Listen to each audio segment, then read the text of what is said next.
My name is Isabella, and I am 29 years old. For most of my life, my father controlled every breath I took through a combination of psychological warfare and calculated public humiliation. No one ever questioned his methods, not even when he hurled a champagne glass at my face during my company's annual gala in front of 200 industry professionals. My mother actually smiled and said, "Finally, some sparkle in your life, darling." My father added, "At least broken glass has more character than she does." What they never anticipated was how the silence that followed would shatter their carefully constructed facade forever. From the outside, we appeared to be the epitome of success. My father, Marcus, was a renowned architect whose firm had designed some of the most prestigious buildings in Chicago. Our penthouse overlooked Lake Michigan, filled with modern art and designer furniture that screamed sophistication. My mother, Victoria, was the perfect socialite wife, organizing charity galas and serving on museum boards. And then there was me, their only child, always impeccably dressed, always smiling in family portraits, always performing the role of the grateful daughter. But behind closed doors, our home was a battlefield where I was both the target and the ammunition. My earliest memory is of my father critiquing a finger painting I had made in kindergarten. While other parents hung such artwork on refrigerators, mine held it up to the light, pointing out how my proportions were wrong and my color choices were juvenile. "If you're going to create something," he said, "at least make it worthy of display." I was 5 years old. My mother was no refuge. She had perfected the art of passive aggression, delivering cutting remarks wrapped in concerned maternal guidance. "Isabella, that hairstyle makes your forehead look enormous," she would say while brushing my hair. "We need to find styles that work with your unfortunate features." Every interaction was a masterclass in subtle cruelty disguised as care. School became my sanctuary, though even there I couldn't escape their influence. They monitored my grades obsessively, demanding explanations for anything below perfect. When I received a B+ on a history project in 7th grade, my father made me rewrite it 3 times over the weekend. "Excellence is not negotiable in this family," he declared. "Mediocrity is a choice, and it's not one we make." When my younger sister Elena was born when I was 10, I hoped their attention might shift, that the pressure might ease. Instead, it only highlighted how differently we were treated. Elena was their precious miracle baby, while I remained the disappointing prototype. Her crayon scribbles were artistic expressions. My carefully crafted drawings were lacking in creativity. Her tantrums were signs of spirit. My tears were manipulative. Theatrics, extended family gatherings were exercises in performance art. My parents would showcase their parenting success through Elena's achievements while subtly undermining mine. "Isabella is trying so hard to improve her social skills," my mother would tell my aunt, patting my shoulder condescendingly. "We're very patient with her limitations." These public humiliations became routine, each one chipping away at my self-worth, until I believed their narrative about my inadequacies. The physical intimidation was always present, but carefully controlled. My father never left visible marks that couldn't be explained away. A grip on my arm that left finger-shaped bruises hidden by sleeves. A shove that looked like playful roughhousing to observers. Once, when I disagreed with him about which college to attend, he cornered me in his study and pressed me against the wall, his face inches from mine. "You will do exactly as I say," he whispered, "or you'll discover just how much worse your life can become." I was 17. College was supposed to be my escape, but even from hundreds of miles away, their control persisted. They monitored my bank account, questioned every expense, and demanded weekly reports on my activities. When I joined the campus newspaper, my father called the editor to express concerns about my commitment to my studies. When I started dating a classmate named Ryan, my mother somehow obtained his phone number and called him directly, suggesting he was distracting me from my academic goals. Ryan ended things shortly after, confused by my family's bizarre interference. Depression settled over me like a familiar blanket. I went through the motions of college life, maintaining the grades they demanded while feeling increasingly hollow inside. The campus counseling center helped somewhat, but with my parents controlling my finances, I couldn't afford ongoing therapy. I learned to manage my symptoms alone, developing coping mechanisms that would serve me for years to come. After graduation, I joined my father's architectural firm as he had always planned. This was presented as a generous opportunity, but in my reality, it was another form of control. He could monitor my work, my relationships, and my daily activities. The office became an extension of our toxic home dynamic, with him publicly critiquing my designs and questioning my competence in front of colleagues and clients. My mother's role evolved as I entered adulthood. She became the family's public relations manager, spinning narratives that portrayed their behavior as loving concern. "Marcus is just pushing Isabella to reach her potential," she would tell family friends. "We're so blessed to have such dedicated parents," she would add, speaking for me in conversations where I wasn't allowed to represent myself. The architecture world in Chicago was relatively small, and my father's reputation preceded me everywhere. Colleagues treated me with a mixture of pity and caution, unsure whether I was an ally or an extension of my father's demanding personality. This isolation made it even harder to build the professional relationships I needed to eventually break free. At 26, I met Daniel at an industry conference in Detroit. He was an urban planner from Minneapolis, completely outside my father's sphere of influence. For the first time, I experienced a relationship where my thoughts and feelings mattered. Daniel listened when I spoke, respected my opinions, and treated me as an equal partner. When he suggested I consider opportunities outside Chicago, I began to see possibilities I had never imagined. But introducing Daniel to my family was a disaster. Within minutes of meeting him, my father began his usual routine of subtle intimidation and control. He questioned Daniel's career prospects, his family background, and his intentions regarding me. My mother smiled sweetly while delivering backhanded compliments about his interesting career choices. Daniel later described feeling like he was being interviewed for a job he didn't want. The relationship with Daniel gave me perspective on how abnormal my family dynamic was. He pointed out patterns I had normalized, behaviors I had learned to accept as standard parenting. "Isabella," he said after one particularly difficult family dinner, "they don't treat you like a daughter. They treat you like an employee who can never perform well enough to avoid criticism." That observation was the catalyst for my awakening. I began researching family dynamics, emotional abuse, and toxic relationships. The more I read, the clearer it became that my experiences weren't unique character flaws on my part, but recognizable patterns of psychological manipulation and control. The company's annual gala was always the social event of the year for Chicago's architectural community. It was held at the Four Seasons with clients, colleagues, and industry leaders in attendance.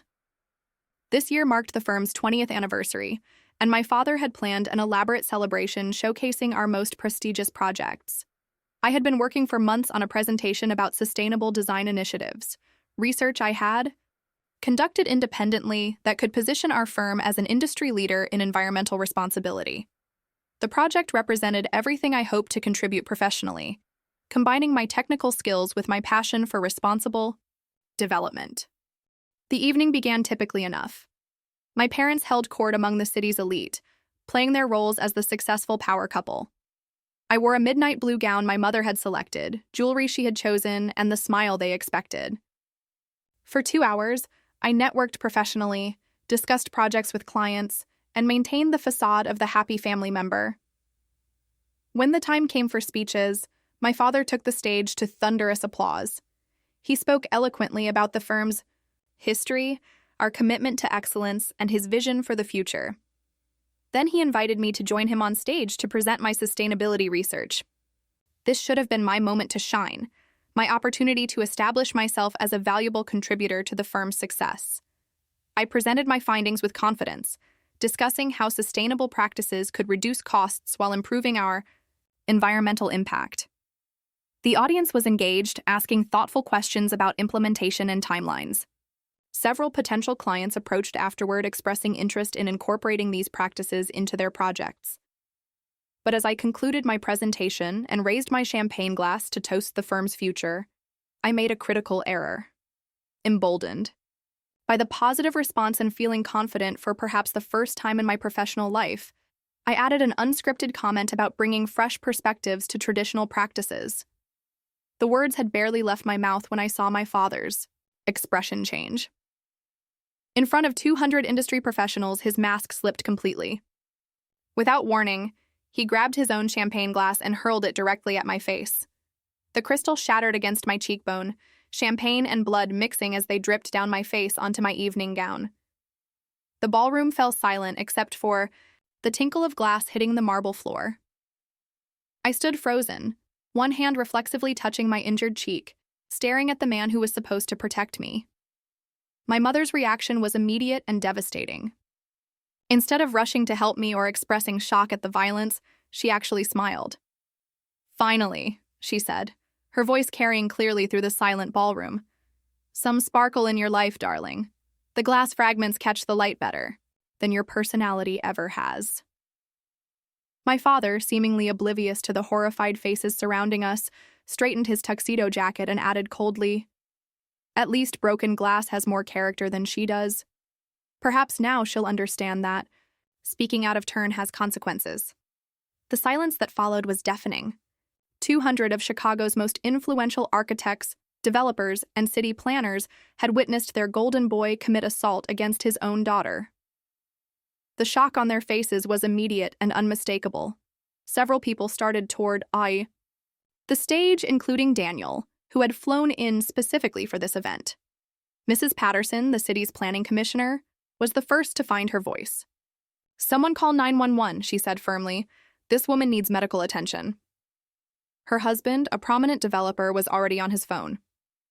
"That won't be necessary," my father said, attempting to regain control of the situation. "Isabella can be clumsy. Sometimes she needs dramatic gestures to understand important lessons." But his usual commanding presence had evaporated. The audience was no longer captivated by his charisma. They were witnessing the real man behind, the carefully constructed image. I finally found my voice, though it came out as barely a whisper. "Excuse me," I said, touching my bleeding face. "I need to clean up." The understatement was absurd, but shock had numbed my ability to process what had just happened. As I walked off the stage on unsteady legs, I heard my mother attempting damage control. "Isabella has been under tremendous stress lately," she announced to the crowd. "We've been concerned about her mental health. Sometimes she creates situations that require intervention." But her words fell flat. The audience had seen what they had seen. There was no explaining away the violence they had witnessed, no spinning it as concerned parenting or tough love. In the hotel's elegant restroom, I stared at my reflection in the mirror. Blood trickled from several small cuts where the glass had struck my face. My carefully applied makeup was ruined, streaked with champagne and tears I didn't remember shedding. But for the first time, I saw something different in my eyes. Not the defeated compliance that had characterized my entire life, but a spark of anger, of recognition, of awakening. Daniel found me there, along with Mrs. Patterson and several other women from the gala. "Isabella," Daniel said gently, "we need to get you to a hospital, and we need to call the police." "The police?" I repeated, the suggestion feeling foreign. "What your father did was assault," Mrs. Patterson said firmly, "in front of 200 witnesses. This isn't a family dispute, it's a crime." As hotel security and paramedics arrived, I began to understand that this moment would change everything. The facade my family had maintained for decades had finally cracked beyond repair. There would be no spinning this incident, no controlling the narrative. The emergency room doctor documented my injuries with clinical precision. "Multiple lacerations from glass fragments," he dictated to the nurse. "Possible concussion from impact. Patient reports, this is not an isolated incident." When he asked if I wanted to press charges, I found myself nodding before I had consciously made the decision. The police officers were professional and thorough. They had already spoken to several witnesses at the hotel, all corroborating the same story. When they asked about my father's history of violence, I found myself describing incidents I had never spoken about before. The threats, the intimidation, the systematic psychological abuse that had shaped my entire life. My phone buzzed constantly with messages and calls. My mother left increasingly frantic voicemails, alternating between commands to return home immediately, and threats about what would happen if I made this bigger than it needs to be. My father sent a single text. This display of ingratitude will have consequences. You know what you need to do to make this right. But for the first time, their manipulation tactics felt powerless. Sitting in that hospital room, surrounded by people who had witnessed the truth and believed me, I felt something I had never experienced before: validation. The years of gaslighting, the constant questioning of my own perceptions, the belief that I was the problem, all of it began to crumble. Daniel stayed with me through the night, along with Mrs. Patterson, who turned out to be a survivor of domestic violence herself. I recognized the pattern immediately, she told me as we waited for the discharge paperwork. The way he controlled the narrative, the way she enabled him. I should have said something sooner. No one ever says anything, I replied. That's how they get away with it for so long. The news spread through Chicago's architectural community with shocking speed. By morning, my father's assault was the subject of intense discussion on social media, professional forums, and industry publications. Video footage from the gala had already surfaced, showing the attack in clear detail. There was no denying what had happened. My father's law firm worked overtime trying to control the damage, releasing statements about family stress and misunderstandings. But the evidence was overwhelming, and the professional consequences were swift. 3 major clients terminated their contracts within 48 hours. The City Planning Commission announced they would be reviewing all projects associated with our firm. I didn't return to the office or to my apartment. Daniel helped me gather essential belongings while my parents were meeting with their lawyers, and I moved into a hotel suite while I figured out my next steps. For the first time in my adult life, I had complete control over my environment, my schedule, and my decisions. The therapy sessions that followed were intense and revelatory. Dr. Sarah Chen specialized in family trauma and helped me understand the complex dynamics that had shaped my entire worldview. You were raised in a cult of 2, she explained during one session. Your normal was completely abnormal, and breaking free from that programming takes time and patience with yourself. Elena reached out a week after the gala, her message short, but significant. I saw the video. I believe you. I'm sorry I didn't see it sooner. She was starting her junior year of college, finally old enough to recognize the patterns that had defined our family. The legal proceedings moved forward, despite my parents' attempts to settle quietly. The district attorney's office was particularly interested in the case because of its high-profile nature and the clear evidence of domestic violence. My father was charged with assault and battery, charges that would follow him regardless of the financial settlement he desperately wanted to arrange.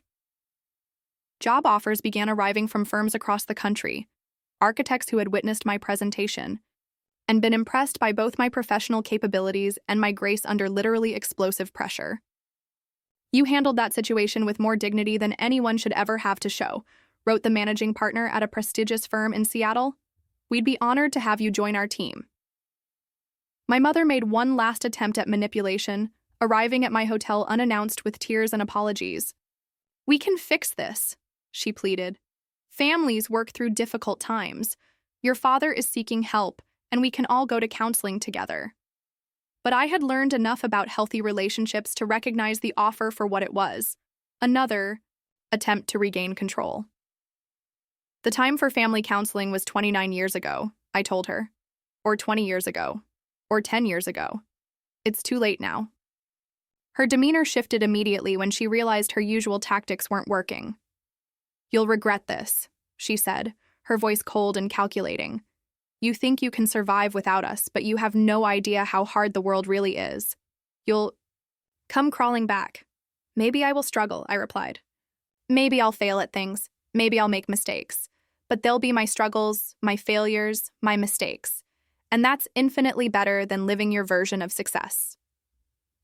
The Seattle job offer was everything I had dreamed of: sustainable design projects, collaborative team environments, and leadership opportunities based on merit rather than manipulation. My first project involved designing affordable housing with environmental sustainability as the primary goal, work that felt meaningful in ways I had never experienced. 6 months after the gala, my father's firm filed for bankruptcy. The combination of lost clients, legal fees, and reputation damage had made the business unsustainable. He and my mother were forced to sell their penthouse and downsize dramatically. The society invitations dried up, the The charity board positions disappeared and their carefully constructed social status crumbled. Elena transferred schools to get away from the scandal that followed our family name. She began therapy to process her own experiences and slowly built a relationship with me that was based on honesty, rather than the performance our parents had demanded. I always knew something was wrong, she told me during one of our video calls, but I was too scared to admit it, even to myself. Daniel and I eventually married, though not before extensive couples counseling to ensure I could participate in a healthy relationship. Learning to trust, to communicate openly, to accept love without conditions. These were skills I had never developed in my family of origin. Dr. Chen helped me understand that healing from family trauma is not about forgetting the past, but about choosing a different future. My father served 6 months in jail for the assault, though he could have faced much longer. The sentence was largely symbolic, but it represented something crucial: accountability. For the first time in his life, his actions had consequences he couldn't control or manipulate away. The most unexpected outcome was the number of people who contacted me after the news coverage. Adult children of narcissistic parents, survivors of family abuse, professionals who had witnessed similar dynamics, but never known how to intervene. My story had given others permission to examine their own families, to name their experiences, to seek help. I started speaking at conferences about family trauma in professional environments, helping companies recognize the signs of employees who might be struggling with abuse at home. The intersection of personal healing and professional advocacy felt like the most meaningful work I had ever done. 5 years later, I have built a life that my younger self could never have imagined. I lead a team of 12 architects working on innovative housing projects. I have friendships based on mutual respect rather than performance. I have a marriage where conflict is resolved through communication rather than intimidation. My parents have made no genuine attempts at reconciliation or accountability. They continue to frame themselves as victims of my abandonment and betrayal. My mother still sends annual birthday cards with messages about family forgiveness and Christian reconciliation, apparently unaware that her version of Christianity looks nothing like the faith I've come to understand. Sometimes I wonder who I might have been if I had grown up in a loving, supportive family, but I've learned that dwelling on alternative histories is less useful than celebrating the strength it took to create the life I have now. The woman who stood bleeding on that stage 5 years ago found courage she didn't know she possessed. The woman writing this today has built a foundation of self-worth that no one can destroy. To anyone reading this who recognizes their own family in mine, please know that escape is possible. It won't be easy, and it won't be quick, but it is absolutely worth it. The moment you stop accepting their definition of who you are is the moment your real life begins. The champagne glass that shattered against my face that night broke more than just crystal. It shattered the illusion that had kept me trapped for 29 years. Sometimes the most devastating moments become the doorways to freedom. Sometimes you have to let everything fall apart before you can build something beautiful from the pieces. Your worth was never determined by their approval. Your value was never contingent on their definition of success. You deserve love that doesn't have to be earned, respect that doesn't have to be proven, and peace that doesn't have to be negotiated. The sparkle my mother joked about that night wasn't from broken glass. It was the light that finally reached a soul that had been kept in darkness for too long. And that light, once ignited, can never be extinguished by anyone else's cruelty. If my story helps even one person find the courage to seek their own freedom, then every painful step of this journey will have been worth it. We are not defined by the families we were born into, but by the lives we choose to build despite them.